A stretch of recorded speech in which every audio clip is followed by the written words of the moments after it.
पाकिस्तान मुस्लिम league नून के सदर से मुलाकात की है। वसीम कादिर पहले ही मुस्लिम लीग नून में शमूलियत इख्तियार कर चुके हैं। जी, मुस्लिम लीग नून में आज़ाद उम्मीदवारों की शमूलियत का सिलसिला जारी है।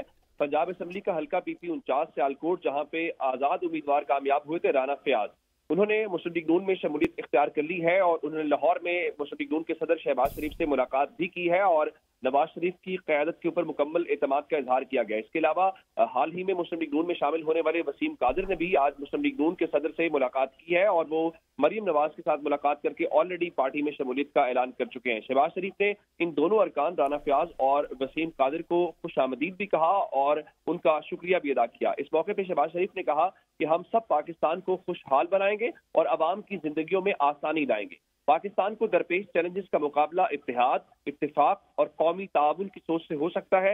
इस मौके पे शामिल होने वाले इन दोनों रहनुमाओं ने, राना फयाज और वसीम कादिर ने, मुल्क कौम के लिए नवाज शरीफ और शहबाज शरीफ की खिदमात को सराहा और उन्हें खिराज तहसीन पेश किया और उन्होंने कहा कि पाकिस्तान और अवाम के मफाद के लिए हम मुस्लिम लीग